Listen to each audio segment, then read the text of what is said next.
All right. I'm here with Mark Burnett today from LBMC. Mark, how are you? I'm doing good, David. How are you? I'm fantastic. Thank you so much for joining me. Before we dive in talking about how culture is impacting sales organizations within accounting firms today, I'd love to learn a little bit more about you, your role, and LBMC. Sure. Yeah. Well, let me start with LBMC and David. Thanks for having me today. Look forward to our conversation. So our firm's a top 40 CPA firm. We're based in Nashville, and the majority of our growth over the years has been organic growth. And what makes us we've got audit tax, and we have a pretty robust advisory services initiative as well. And we'll talk a little bit more about that in the scope of my role, but. Anyway, great organization to be in. We're in a really hot market in Nashville, and just really, really excited about what we're doing in the future. Awesome. I look forward to talking more about advisory and something that you pointed out. And before we dive into that, Mark participated in our Bootcamp MPB Leadership Accelerated program. I want to say cohort 14 about 2.5 years ago. And I know you're one of three people at LBMC that have been part of the program so far. Yeah, yeah, David. I enjoyed going through the program and meeting some peers and getting the insights from the Winding River team and everything. So it was a great program, and that's probably a good segue. What I didn't tell you is a little bit about my background. I worked with two of the big six firms for a while, and then I was in industry for about 9 years. And my career's mostly been in cybersecurity. I spent 9 years as a chief information security officer, and then ended up getting back into consulting with a conviction that there weren't many firms doing cyber the way I felt like it needed to be done.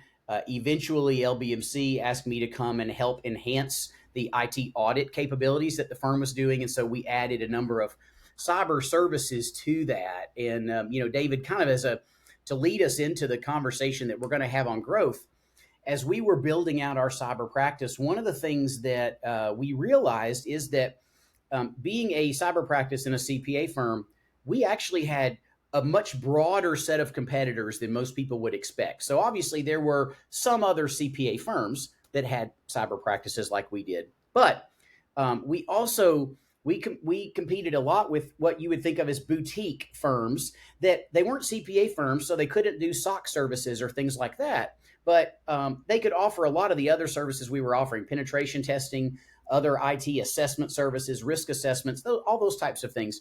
And the challenge with a lot of the boutiques is many of them are driven by private equity money. And so they're looking at top line growth. So they're less concerned about margin. And so a lot of times they'll press the price to the bottom and drive some commoditization. And so when you're trying to differentiate yourself by being the best value for the dollar, that can create some challenges.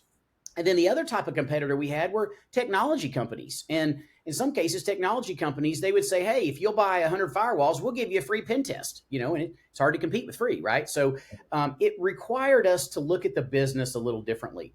And as a part of that, one of the things that we did is we said, we're going to hire some dedicated business development professionals, and we're going to put them out there in the market, specifically representing our capabilities to the broad set of prospects that we have. And David, that it worked really, really well. As we put them in the market, and we started we were able to compete very aggressively with those other types of organizations that I mentioned. And of course, very few CPA firms had the business development workforce that we did out there, specifically pressing their cyber services. And so it led to LBMC growing a very significant cyber practice. So that was really my first foray into managing and kind of working with business development in a growth function, but it really had a meaningful impact on the growth of our firm. And before we talk more about that, just give me a sense of what advisory means and looks like at LBMC today. Because I know cyber is one portion of that. I think it started it in many ways and capacities today and has blossomed into this, mega organization. Yeah, cyber happens to be the largest function under what we call advisory, but we have a number of other capabilities. We have a fantastic transactions practice that does buy and sell side diligence, pre and post sale. We've got a litigation and valuation practice, like I know many other CPA firms do, and we've got another practice that we have. We call it consulting and business intelligence now, and that's actually a combination of two robust capabilities that we had. We've had a healthcare consulting capability for a while, being based in Nashville. A lot of our firm's business is driven out of the healthcare industry, which is significant here in Nashville. And then a few years ago, our firm purchased a data analytics business. And as we integrated that and saw the value that could bring, and we saw how complementary it was to what we were doing in healthcare consulting, we took those two groups and put them together into consulting and business intelligence. And so they're really looking to use data to help companies make better business decisions, and also, of course, specifically providing healthcare consulting services around hospital operations, billing and coding compliance, physician practice management, those types of things. Awesome. So going back to talking about the BD function that you started implementing, within the cyber practice at LBMC, kind of talk about what was your light bulb moment that led you to thinking about centralizing a sales team or this type of function within the organization? Because it's not a traditional model necessarily that you'll see within accounting firms. I think it's becoming much more prevalent today for a lot of different reasons, but specifically, thinking back, 5, 3, 10 years ago, as this was evolving, what was that light bulb moment? Yeah. Well, so a couple of things. The growth in our what we call our risk services practice, which is the cyber practice, it was tracking quite a bit ahead of the rest of the firm's growth. And so as our CEO and the board were working with me and they're obviously very happy that we're having this kind of growth. And, one of the things that became obvious is that the investment that we were making in business development was helping to drive that. In any CPA firm, the partners are expected to do a good bit of business development. But at some point, partners get saturated. You've got business development, you've got client relationship management, you've got people management responsibilities. You may be a subject matter expert you've got to represent the industry in certain areas. And then of course you have your client service obligations. And so it becomes really difficult to manage that balance. And so what we saw was, from my perspective, having a business development person doing I wouldn't call it traditional cold calling, because we don't just randomly pick up the phone and call. It's more relationship piece. It's focusing on trying to establish a relationship and then leverage that relationship to get an introduction, right? And then try to get an at-bat where we can pitch our capabilities and talk to the prospect. And so having the business development people out there in the market regularly looking to set up meetings for me or one of our subject matter experts to go and talk really amplified our capabilities. So I like to say that, some of the best business development can be done over a lunch, of course. Well, I can do 5 lunches a week, but if I have 2 business development people, I can do 15 lunches a week. And so that's, 15 prospect opportunities. And so that's when we started seeing that amplification, and our firm noticed. And that kind of leads us to the next piece, which is, why are we centralizing our sales function? And so as a part of our growth, David, I mentioned we had a number of these advisory services capabilities. Each of those has a service line leader and was operating relatively independently and autonomously, like that happens in most of the firms. But we started realizing that if we wanted to kind of maximize the capabilities and drive more cross-selling, it would make more sense for us to consolidate all of those under an advisory services initiative. Other firms have come to this same conclusion, right? Well, when the board asked me to head up that initiative, one of the things that I wanted to do was, hey, we've had some success with salespeople in risk services. And because so much of advisory's business is non-recurring work, which means we got to go killing and eat it every year, right? We can't rely on, the audit renewing every year and raising fees 5% to get our margin here. We got to go find a good portion of what we do every single year. And so because it was so sales focused, I wanted to leverage what I had learned from the sales team in our risk services group to have a more consolidated sales capability for advisory services. And back to the light bulb moment, David, the thing I said, oh, great, we've got these salespeople in risk and they're doing great. I mean, they're exceeding their numbers every year. So we said, here's what we're going to do. We're going to take our top 40 clients, and we're going to ask for these BD people, and we're going to ask them to focus on cross-selling. So we're going to ask them to go and sell, some valuation work to a target, right? Well, what happened, David, was these very, very successful salespeople with a track record of success failed epically.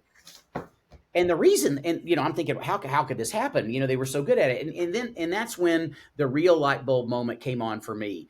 And it was because the salespeople in our risk services group had spent so much time immersing themselves in the types of things that the buyers of risk services, the problems they're trying to solve. And so if you think about a buyer persona, a common buyer of a cyber service is going to be a chief information officer or a chief security officer or a chief technology officer. A lot of cases, most organizations, that's going to be the person that's going to be making a buying decision there. And so those salespeople, they had immersed themselves in the types of problems that are facing those people, and they knew the nomenclature. They knew, they go to the trade shows where they hang out. They're at the conferences, and they even know the bars where they hang out, right? And so they're hanging out in that area. And so it was very easy for them when they met someone to quickly, credentialize themselves and then work towards getting us an at-bat, an opportunity. But when I asked them to go and sell other advisory services, those were consumed by different buyers. So their problem was they might call their CIO and go, "Hey, can we talk to the person who does, who buys, healthcare consulting for you guys?" And they go, "Well, I think it's so-and-so, but I don't know them very well." So then you're looking at them having to play their political capital and get an introduction. And so then the business development person finally gets the introduction. Then they've got to fully credentialize themselves. They have to explain who our firm is because maybe, this business unit's never worked with us, and work their way back down the chain. And so that was why it came to a screeching, kind of that whole process came to a screeching halt. And it was as a result of that as we were planning out our go-to-market strategy for our centralized business development team, David, that we realized that our focus needs to be less on looking at just industry, but really thinking about the types of buyers, the buyer persona. And, for our firm, there are 3, maybe 4 different buyer personas. You've obviously got the technology buyer, that's someone who would buy services like our cyber services, our data analytics services, and our technology services. Our firm has a technology company we operate as well, as many firms do. And so that's an example of, that buyer. Salespeople focused on that, they can sell to that buyer. Right. Then you've got your financial buyer, and there's a set of services that person is going to be more interested in hearing about. And so, we can position those. And then our firm works a lot with lawyers and law firms. And, we get a lot of referrals and things like that. And that's a different animal as well. Lawyers talk, think, act different. They hang out in different spots. They go to different conferences. And so thinking about that and reimagining how a sales force could start to align more closely with buyer type, we believe is going to help make sure that the sales folks are able to really be laser focused on what makes the most sense. Bringing that all full circle and thinking back to when I was at Ernst & Young, when I was at Deloitte, we had a salesperson in our local office. And I remember him or her would go out in the market and, they were doing their best to try to sell everything the firm had. When I got to LBMC, we had a salesperson that was focused on selling the whole firm too. And these were seasoned salespeople with a track record of success at other organizations. And yet they struggled. And the other reason they struggled was there are so many services that a CPA firm, a larger CPA firm offers, that it's so easy for the business development professional to get out there, and it's like squirrel.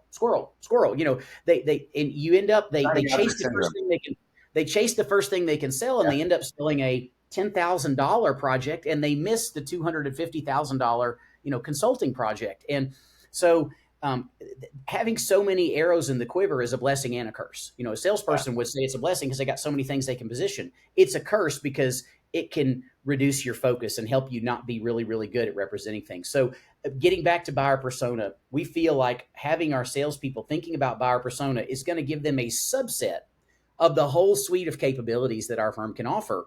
And actually, they'll be more effective now because instead of trying to figure out how to position 120 different services with a particular prospect, they can focus on 40 or 50 that the prospect really wants to hear about. So fascinating. And I think that's a great story. You mentioned sales and BD a lot, and I don't know how many firms use that terminology today. And I'm curious to learn a little bit more about what terminology LBMC uses and what are some of the different roles that you're looking at creating or already have created within this centralized sales organization.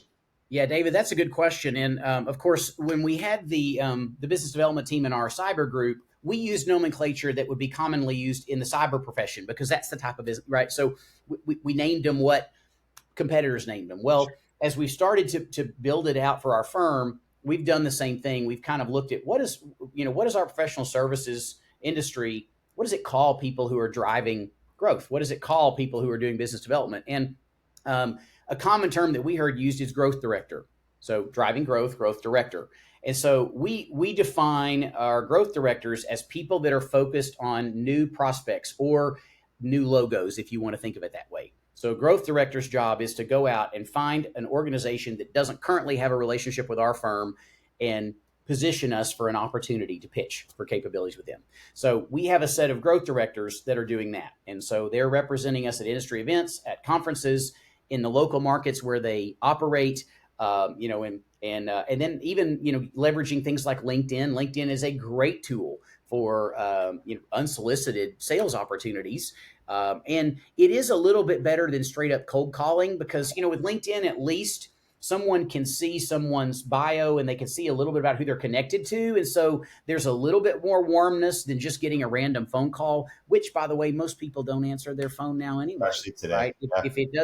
If it doesn't come from a number that's in your address book, you're probably going to let it go to voicemail and call them back. That's what our growth directors focus on. In addition to that, David, we acknowledge that we've got a bunch of great clients and there's still opportunities for us to continue to grow those relationships. So in addition to that, we have client account service managers. Those individuals are folks who are assigned a number of clients that are already clients of our firm. And their job is to work with we call our partner shareholders, to work with the shareholders that are delivering services and understand the full capabilities of what we're delivering. Make sure we've got a good catalog in our CRM of all the people that we have relationships with, and then build an account plan and say, what are the other services that this client could consume? Because we know that many other clients like to hear about these services. And then working to position us so we can, who do we need to pitch that to? Who in the organization is the one that would be the buyer of that? Do we know them? Are we connected to them? How do we get a meeting with them?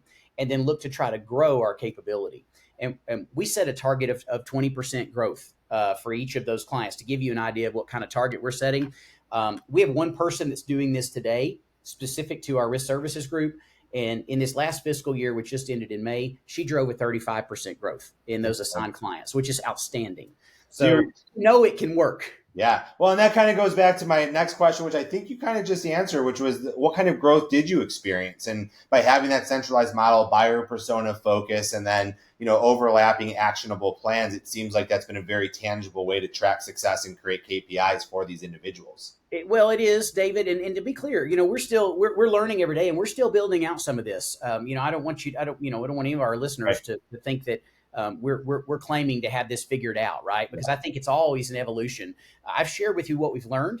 I've shared with you what success we've seen and some of the, scars on the back, if you will, that we've gotten along the way. So this model that we're executing on now, we feel very good about it. We do have some proof that it worked. We have a growth director that's out there and exceeded her assigned quota this past year. And as I said, the account manager that we have that's doing this did a fantastic job of driving growth in the assigned accounts. So we know it will work, and we're really expecting that this is going to amplify the capabilities. And when you think about kind of coming back around to the partners or the shareholders in a firm, ultimately what you want to get to with your client service professionals is best and highest use. Yeah. And so across a team, you've got, shareholders and all the way down to staff, there's a best and highest use for each. And you want to unlock as much productivity potential as you can. And so we look at, well, how can we leverage our business development capabilities, our growth team, to take some of the administrative burden that might go into setting up meetings and preparing for a sale and then preparing a statement of work, all those types of things, to free up capacity on our client service professionals so they can deliver expertise to our clients, or lead their teams or play whatever role has been, assigned for them on the team. And so that's the other benefit we're seeing of this, is that this collaborative approach between our shareholders and our sales team is resulting in a little more capacity for the shareholders to do the strategic stuff in the business. Yeah. And, the sales team, they love the hunting. That's what gets them jazzed. And, let's be honest, not every accountant likes to go out there and talk to people and hunt. Right. So, right. But pretty much anybody who chose our profession really, really loves serving clients and, delivering expertise. So, if you can have someone who wants to go out there and have those awkward, hard conversations and is okay with being told no, then that's a great problem to have. Well, and I think you nailed it on the head. I don't think any firm has necessarily coming up with the model that's the Bible. That's truly the model that works, because there's so much that goes into a firm today. And so as we're thinking about going down this path and, taking an opportunity, used to be maybe from 1 through 3, and then we bring that, client services leader or practitioner in to help get from 4 to 10. Now we're taking it to 7, and being able to create more productivity on both sides. Talk about for a minute change management. How is your organization reacting to adding the sales team function to the process? And part of that plays into culture just as much as change management. Sure. Well, part of that, I would say that as a general rule, our shareholders are really, really excited for us to continue to see our growth, our sales function growing, because of the reasons that I mentioned about best and highest use. And we do have some shareholders that love the hunting, love the rainmaking, and there's nothing that's going to stop them from continuing to do that. But the ones that really want to focus on client delivery or leading teams or whatever are especially grateful that we've got this sales capability that can help them build and maintain a healthy book, right? Which justifies them as an owner of the firm. And so they're embracing it. What we think about and work through, or how do we make sure that we are equipping our sales team so they're not stepping on the toes of anybody, and that we're giving them the support they need to make sure that they're being able to get out in the market and get deals closed and things like that. So we are intentional about that. We meet with our sales team on a regular basis, and anybody can. Our pipeline is in our CRM tool, so there's no reason to sit and just read through the pipeline. We can all do that on our own time. Really, those sales meetings are focused on what immediate opportunities do you possibly need help with to make sure that we bring them to resolution, right? And in my mind, resolution is we want it closed, and it can be closed open or it can be closed as a loss. But if it just sits out there in CRM forever, it's not, it's nothing. You hope it happens. You're expending time trying to see if you're following up. So one way or another, we want to work opportunities through the cycle and get them to a decision, right? Get the client to tell us, you'd love to work with us. Great. If you're not going to, commission the opportunity right now, let us know that. We'll take it off the board and leave you alone, right? So that's what some of the things that the BD team is doing, the growth directors are doing. And so we're trying to make sure we're very collaborative and thoughtful in eliminating those roadblocks for them. In some cases, one of the shareholders may have a stronger relationship. And so in those sales meetings, the BD person will say, I can't get XYZ to call me back. And sometimes a shareholder go, just give me 1 second, text him, call him back, right? And the next thing you know, okay, great. Now he's going to call me in 30 minutes, that kind of thing. So some of that is really how do we make sure things are moving forward and we're getting towards a resolution and ideally getting, a closed win. 2 more questions for you. The next one is around culture. And so, I think culture is top of mind for every organization right now as it relates to hybrid and flexible workforce. Growth culture. Do we have the capacity to execute as we bring in opportunities? How is managing that growth culture, part of this implementation, in building this sales team? And maybe it was within advisory and you're starting to roll it out more firm wide. But I believe a growth culture is a critical thing that, is required when executing this, and it starts at the top. And, what's your journey been on that side of things, and how's that going today? Growth in most professional services firm, growth creates opportunity for people and it drives excitement. One, it drives excitement because a brand new client, it's one of those things where a lot of professionals love going out and learning a new client and, get to meet new people. In some cases, if you're lucky enough to travel these days, you're going to a city and that type of thing. So there's the energy around that. And then of course, growth creates opportunities because there's a need for people to move up in the organization. So I think that the concept of a growth culture is something that obviously all of us aspire to. Managing the growth culture in the context of a hybrid work environment is where it gets a little trickier. And that gets back to, because so much of sales in professional services is relationship driven. I mean, the nature of the work that our firms do is it requires a high degree of trust, for the client to allow us in and, pull back the kimono and show us how the sausage is made. And sometimes, there's some warts there, right? And so it requires a high degree of trust. So there's got to be some time built on relationships, and that is trickier in the hybrid model. And so for a growth director in particular, trying to establish credibility they've got to work extra hard on that. And we do give our growth directors the flexibility to make in-person trips to markets where typically we'll ask them to be smart about it and say, hey, why don't you set up 5 or 6 prospect calls for a day or two, and then invite one of the shareholders to go along with you, and y'all tag team those meetings, and something like that to try to get some good time out of it. And then the other way we look for in-person time is at the conferences and events. So a lot of times we'll use our CRM, and in advance of going to an event, we'll send something out to all of our clients and prospects and say, hey, are you going to be there? We're going to be there. We'd love to see you. Maybe we can host a happy hour at an offsite bar or something like that, to try to create some in-person time as well when we can't get in front of them.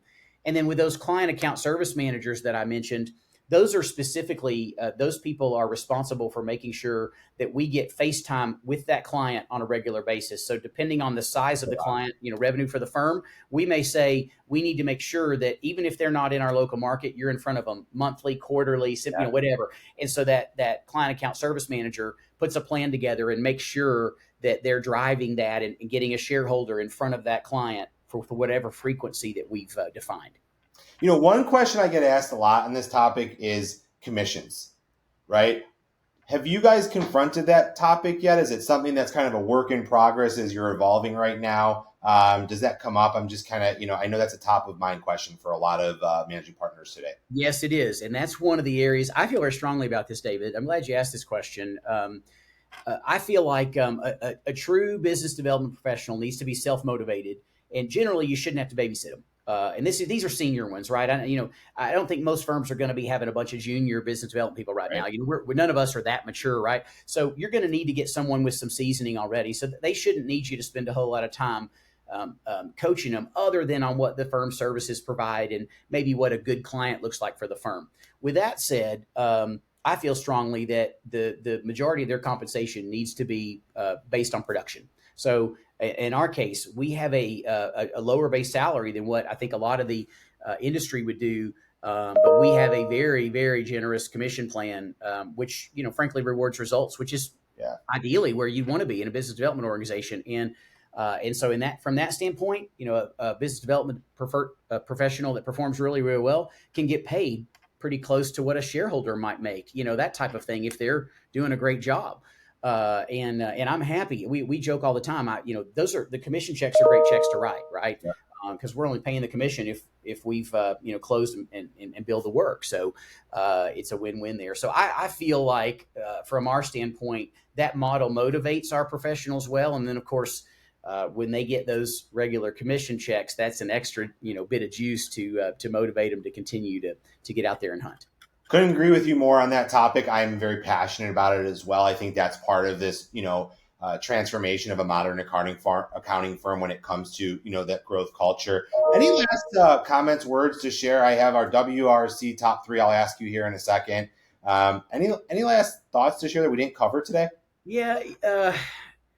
It's one of those things that I would say, I don't think I don't think there's anything we haven't covered, David, but, I just want to acknowledge that, in most cases, sales professionals, I would say most accountants probably don't feel like they would know how to manage them. We don't get a ton of sales training necessarily when you come up through the accounting profession and things like that. But with that said, if you're doing it right, and you've got some accountability in place and a culture that supports those business development professionals, you should be able to measure their success and see whether they're successful or not without you having to babysit them. And so I just encourage firms, if you haven't taken the leap yet, to evaluate where you are in your firm's business plan and all of that. And if you're not happy with the growth that's being driven by your owners, then consider adding a sales capability. And again, put some measurements in place to see how that's working, and you can always make adjustments.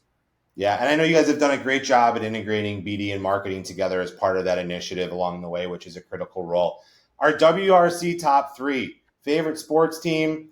Do you have any kids? And the third one, I'm going to ask you again. Wait, I just had this down. I like to ask for kids, sports team, and favorite hobby. All right. So I'll start with my kids. My wife and I have 2 daughters.